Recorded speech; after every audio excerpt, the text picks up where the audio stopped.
সংবাদ সবাইকে স্বাগত জানাচ্ছি। আমি ফিরোজ তোহা। শুরুতে সংবাদ শিরোনাম জানিয়ে দিব সর্বশেষ গুরুত্বপূর্ণ আপডেট সংবাদ। শুরুতেই শিরোনাম। রাজনীতি থেকে সরাতেই খালেদা জিয়াকে বিদেশে নিয়ে চিকিৎসার সুযোগ দিচ্ছে না বলে অভিযোগ করেছেন বিএনপির মহাসচিব মির্জা ফখরুল ইসলাম আলমগীর। এরপর জানিয়ে দিব দুদকের তলবেও পাত্তা দিচ্ছেন না বেনজির আহমেদ। আজ সকাল 10টায় দুর্নীতি দমন কমিশন দুদকে হাজির হওয়ার কথা ছিল বেনজির আহমেদের, কিন্তু দুপুর 2টা অবধি তিনি দেশের বাইরে থাকায় দুদকে হাজির হননি বলে জানা গেছে। এরপর জানিয়ে দিব আলোচিত মতিউর প্রসঙ্গে পররাষ্ট্রমন্ত্রী ডক্টর হাসান মাহমুদ বললেন, দুর্নীতির মাধ্যমে এভাবে সম্পদ অর্জন করা কখনোই সমীচীন নয়। জানিয়ে দিব মতিউরের বিরুদ্ধে আরও ব্যবস্থা নেওয়া হচ্ছে। ছাগলকাণ্ডে জাতীয় রাজস্ব বোর্ড এনবিআর এর কর্মকর্তা মতিউর রহমানের বিরুদ্ধে আরও ব্যবস্থা নেওয়া হচ্ছে বলে জানা গেছে। এবার তাকে সোনালী ব্যাংকের পরিচালক পদ থেকেও সরিয়ে দেওয়া হচ্ছে।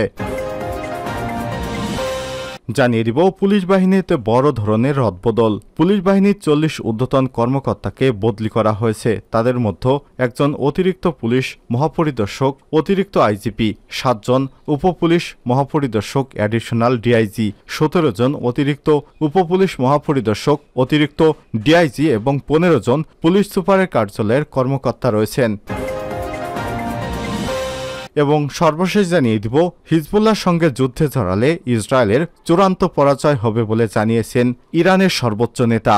গাজায় ইসরায়েলি আগ্রাসনের শুরুর কিছুদিন পর থেকেই ইহুদি রাষ্ট্রটিতে হামলা চালিয়ে আসছে লেবাননের ইরান সমর্থিত সামরিক সংগঠন হিজবুল্লাহ। পাল্টা হামলা চালাচ্ছে ইসরায়েলও। তবে সম্প্রতি হিজবুল্লাহর বিরুদ্ধে সর্বাত্মক যুদ্ধের ঘোষণা দিয়েছে তেল আবিব। তারা যে কোনো সময় লেবাননে হামলা চালাতে পারে, কিন্তু হামলা চালালে ইহুদিবাদী ইসরায়েল পরাজিত হবে, এমনটাই জানিয়েছে ইরান। প্রিয় দর্শক, এতক্ষণ শুনছিলেন সংবাদ শিরোনাম, এবারে বিস্তারিত।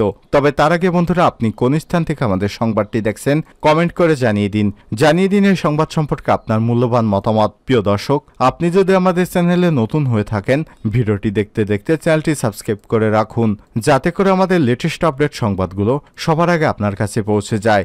ভিডিওটিতে একটি লাইক দিয়ে আমাদের সঙ্গেই থাকুন আর আপনার বন্ধুদের মাঝে এই সংবাদটি ছড়িয়ে দিন।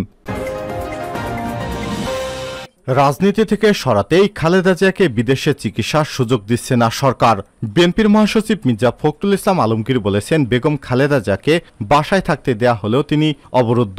তাকে রাজনীতি থেকে সরাতেই বিদেশে উন্নত চিকিৎসার সুযোগ দেওয়া হচ্ছে না। খালেদা জিয়ার মেডিকেল বোর্ড বারবার বলছে তাকে বিদেশে নিয়ে সুচিকিৎসা করাতে হবে। তার চিকিৎসার জন্য উন্নত দেশের উন্নত হাসপাতাল দরকার, কিন্তু সরকার বারবারই একে বিদেশে নেয়ার ব্যাপারে উদাসীন। রোববার 23 জুন রাজধানীর নয়াপল্টনে বিএনপির কেন্দ্রীয় কার্যালয়ের নিচতলায় এক দোয়া মাহফিলে তিনি সব কথা বলেন।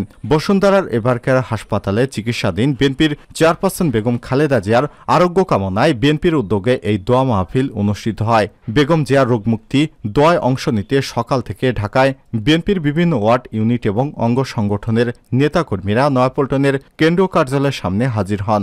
দোয়া মাহফিলে উপস্থিত ছিলেন বিএনপির স্থায়ী কমিটির সদস্য মির্জা আব্বাস, গয়েশ্বরচন্দ্র রায়, নজরুল ইসলাম খান, আমির খসরু মাহমুদ চৌধুরী, ভাইস চেয়ারম্যান আব্দুল্লাহ আল মিন্টু, শামসুজ্জামান দুদু, আসাদুজ্জামান রিপন, চেয়ারপারসনের উপদেষ্টা সৈয়দ মোয়াজ্জেম হোসেন আলাল, সিনিয়র যুগ্ম মহাসচিব রুহুল কবির রিজভী, যুগ্ম মহাসচিব শহীদুদ্দিন চৌধুরী আনি, সৈয়দ ইমরান সালে প্রিন্স, আব্দুল সালাম আজাদ, প্রচার সম্পাদক সুলতান সালাউদ্দিন টুকু, স্বাস্থ্য বিষয়ক সম্পাদক ডক্টর রফিকুল ইসলাম, ক্রীড়া বিষয়ক সম্পাদক আমিনুল হক, স্বেচ্ছাসেবক বিষয়ক সম্পাদক মীর শরাফত আলী সপু, স্বেচ্ছাসেবক বিষয়ক সম্পাদক আব্দুল কাদির ভুইয়া জুয়েল, ঢাকা মহানগর দক্ষিণ বিএনপির সদস্য সাবেক সচিব রফিকুল আলম মজনু প্রমুখ। শ্বাসকষ্ট বৃদ্ধিজনিত শারীরিক অবস্থার অবনতি ঘটলে শুক্রবার 21 জুন রাত 3:30টার দিকে রাজধানীর এভারকেয়ার হাসপাতালে ভর্তি করা হয় বিএনপি চেয়ারপারসন বেগম খালেদা জিয়াকে। বর্তমানে তিনি হাসপাতালটির সিসিইউতে চিকিৎসাধীন। 79 বছর বয়সী Khaleda Zia liver cirrhosis, arthritis, diabetics, kidney এবং হার্ট সহ নানা রোগে আক্রান্ত। দুদকের তলবে পাত্তা দিচ্ছে না বেনজির। দুদকের তলবে পাত্তাই দিচ্ছেন না সাবেক পুলিশ মহাপরিদর্শক আইজিপি বেনজির আহমেদ। রোববার 23 জুন সকাল 10টায় দুর্নীতি দমন কমিশন দুদক কার্যালয়ে হাজির হওয়ার কথা থাকলেও তিনি দুপুর 2টা অবধি হাজির হননি। বেনজির আহমেদ দেশের বাইরে থাকায় হাজির হবেন না বলে জানা গেছে। এর আগে গত 28 মে বেনজির আহমেদ এবং তার স্ত্রী সন্তানদের দুদকে তলব করে চিঠি দেওয়া হয়। সেদিন বেনজির আহমেদকে 6 জুন এবং তার স্ত্রী সন্তানদের 9 জুন দুদকে তলব করা হয়। তবে 5 জুন আবেদনের পরিপ্রেক্ষিতে বেনজির আহমেদকে দ্বিতীয় দফায় 23 জুন এবং তার স্ত্রী সন্তানদের 24 জুন তলব করা হয়। জানতে চাইলে দুদকের একজন কর্মকর্তা কালবেলাকে বলেছেন, দুদকের আইনে দ্বিতীয়বার আবেদন করার সুযোগ নেই। আর যদি বেনজির আহমেদ হাজির না হন তাহলে তদন্ত কর্মকর্তা তাকে তার সম্পদ বিবরণী দাখিল করার জন্য চিঠি দেবেন। তিনি চিঠি দেওয়ার 21 কর্মদিবসের মধ্যে সম্পদের বিবরণী দাখিল করতে হবে। তবেও এক্ষেত্রে আবেদন করে 15 দিন সময় বাড়াতে পারবেন তিনি। এরপর সম্পদের বিবরণী দাখিল না করলেও তার বিরুদ্ধে একটি নন সাবমিশন মামলা দায়ের করা হবে। তিনি আরো বলেন, তদন্ত তার বিরুদ্ধে জ্ঞাত আয় বহির্ভূত সম্পদ অর্জনের প্রমাণ পেলে আরেকটি মামলা করা হবে। আলোচিত মতিউর প্রসঙ্গে পররাষ্ট্রমন্ত্রী ডক্টর হাসান মাহমুদ বললেন, দুর্নীতির মাধ্যমে এভাবে সম্পদ অর্জন করা কখনোই সমীচীন নয়। ছাগলকাণ্ডে জাতীয় রাজস্ব বোর্ড এনবিআর-এর কর্মকর্তা মতিউর রহমানকে ওএসডি করা হয়েছে। তাকে রাষ্ট্র মালিকানাধীন সোনালী ব্যাংক পিএলসির পরিচালক পদ থেকে অপসারণ করার উদ্যোগ গ্রহণ করা হয়েছে বলে জানিয়েছেন পররাষ্ট্রমন্ত্রী ডক্টর হাসান মাহমুদ। রোববার 23 জুন দুপুরে পররাষ্ট্র মন্ত্রণালয়ের মতিউরের বিষয়ে সাংবাদিকদের এক প্রশ্নের জবাবে পররাষ্ট্রমন্ত্রী ডক্টর হাসান মাহমুদ বলেন, পত্রপত্রিকায় যেভাবে খবরটি এসেছে সেটি সত্যি অনভিপ্রেত এবং যদি এটি সত্যি হয় তাহলে সেটি খুবই দুঃখজনক। তিনি আরো বলেন, আমি ইতিমধ্যে এনবিআর-এর চেয়ারম্যানের সঙ্গে কথা বলেছি, তাকে এনবিআর-এর সদস্য পদ থেকে সরিয়ে দেওয়া হয়েছে। আমি বাংলাদেশ ব্যাংকের গভর্নরের সঙ্গেও কথা বলেছি, তিনিও জানিয়েছেন তাকে সোনালী ব্যাংকের পরিচালকের পদ থেকে সরানোর জন্য উদ্যোগ নেওয়া হয়েছে। এরপর তদন্ত হবে যে অভিযোগগুলো উপস্থাপিত হয়েছে সেখানে সত্য কিনা তা তদন্তের পর বেরিয়ে আসবে। তারপর ভবিষ্যতে পরবর্তী ব্যবস্থা নেওয়া হবে। মন্ত্রী আরো বলেন, দুর্নীতির মাধ্যমে এভাবে সম্পদ অর্জন করা কখনোই সমীচীন নয় এবং আমাদের সরকার দুর্নীতির বিরুদ্ধে জিরো টলারেন্স নীতিতে আছে। সে কারণেই আমাদের সরকারের আমলে কিন্তু নানাজনের দুর্নীতির বিষয়ে উঠে এসেছে, এটা অন্য কেউ তুলে আনতে পারেনি। মতিউরের বিরুদ্ধে আরও ব্যবস্থা নেওয়া হচ্ছে। ছাগলকাণ্ডে জাতীয় রাজস্ব বোর্ড এনবিআর-এর কর্মকর্তা মতিউর রহমানের বিরুদ্ধে আরও ব্যবস্থা নেওয়া হচ্ছে বলে জানা গেছে। চলতি সপ্তাহে পরিচালক পদ থেকে তাকে অপসারণ করা হবে। অর্থ মন্ত্রণালয়ের আর্থিক প্রতিষ্ঠান বিভাগ এবং সোনালী ব্যাংক সূত্র থেকে সব তথ্য জানা গেছে। 23 জুন এনবিআর কর্মকর্তা মতিউর রহমানকে ওএসডি করা হয়েছে। সরকারের অভ্যন্তরীণ সম্পদ বিভাগ আইআরপি থেকে এই আদেশ জারি করা হয়েছে। ওই অফিস আদেশে বিসিএস শুল্ক এবং আবগারি ক্যাডারের কর্মকর্তা মতিউর রহমানকে অর্থ মন্ত্রণালয়ের অভ্যন্তরীণ সম্পদ বিভাগে সংযুক্ত করা হয়েছে।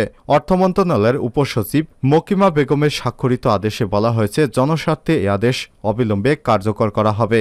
এর আগে ফেসবুকে ভাইরাল হওয়া কোরবানি উপলক্ষে 15 লক্ষ টাকার ছাগল কিনে আলোচনার জন্ম দেন মুশফিকুর রহমান ইফাত নামের এক তরুণ। পরে জানা যায় ইফাত এনবিআর-এর কাস্টমস এক্সারসাইজ এবং ভ্যাট আপিল ট্রাইব্যুনালে কর্মরত মতিউর রহমানের ছেলে। এরপরই একজন সরকারি কর্মকর্তার ছেলের বিপুল পরিমাণ টাকার গরু ছাগল কেনা নিয়ে তুমুল আলোচনা সৃষ্টি হয়। এক পর্যায়ে মতিউর রহমান দাবি করেন ইফাত তার ছেলে নয়, এমনকি ওই তরুণ তার পরিচিত নয়। এই ঘটনার সূত্র ধরে অনুসন্ধানে মতিউর রহমানের বিপুল সম্পদের তথ্য বেরিয়ে আসে। অনুসন্ধানে জানা যায় ক্যাডার পরিবর্তন করে বাণিজ্য ক্যাডারের 11 ব্যাচ থেকে কাস্টমসের 13 ব্যাচের সঙ্গে চাকরিতে যোগ দেন মতিউর রহমান। নতুন ক্যাডারে যুক্ত হওয়ার পরপরই প্রভাব প্রতিপত্তি এবং সম্পদ বাড়তে থাকে তার। ডক্টর মতিউর রহমানের উত্থান মূলত 2009 সালে চট্টগ্রাম কাস্টমস হাউজের যুগ্ম কমিশনার থাকাকালে। পরে তার গুরুত্বপূর্ণ একাধিক জায়গায় পদায়ন করা হয়েছে। তার সাবেক এক চেয়ারম্যানের আস্থাভাজন হিসেবে দায়িত্ব পালন করেছেন বৃহৎ করদাতা ইউনিট এলটিইউ ভ্যাটের কমিশনার হিসেবে। হিজবুল্লাহর সঙ্গে যুদ্ধে জড়ালে ইসরায়েলের চূড়ান্ত পরাজয় হবে ইরান। গাজায় ইসরায়েলি আগ্রাসনের শুরুর কিছুদিন পর থেকেই ইহুদি রাষ্ট্রদূতে হামলা চালিয়ে আসছে লেবাননের ইরান সমর্থিত সামরিক সংগঠন হিজবুল্লাহ। পাল্টা হামলা চালাচ্ছে ইসরায়েল ও সম্প্রতি হিজবুল্লাহর বিরুদ্ধে সর্বাত্মক যুদ্ধের ঘোষণা দিয়েছে ইহুদিবাদী ইসরায়েল। এমন পরিস্থিতিতে লেবাননে হামলা চালানো হলে তার পরিণয় কতটা ভয়াবহ হতে পারে সে বিষয়ে ইসরায়েলকে সতর্ক করেছে ইরান। শুক্রবার 21 জুন ইরানের পক্ষ থেকে দেয়া এক বিবৃতিতে বলা হয়েছে, হিজবুল্লাহ নিজেকেও লেবানন রক্ষা করার সক্ষমতা রাখে। ইসরায়েল যদি হিজবুল্লাহর সঙ্গে সর্বাত্মক যুদ্ধে জড়াতে চায় তাহলে হবে দেশটির চূড়ান্ত পরাজয়। সামাজিক যোগাযোগ মাধ্যমে দেয়া এক পোস্টে জাতিসংঘে নিযুক্ত ইরানের মিশন বলছে, নিজেকে রক্ষা করতে ইসরায়েলের যে কোনো হঠকারী সিদ্ধান্তের পুরো মধ্যপ্রাচ্যকে নতুন একটি যুদ্ধে জড়িয়ে ফেলতে পারে। এর ফলে লেবাননের সঙ্গে 1948 সালে অধিকৃত অঞ্চলগুলো ধ্বংস হয়ে যেতে পারে।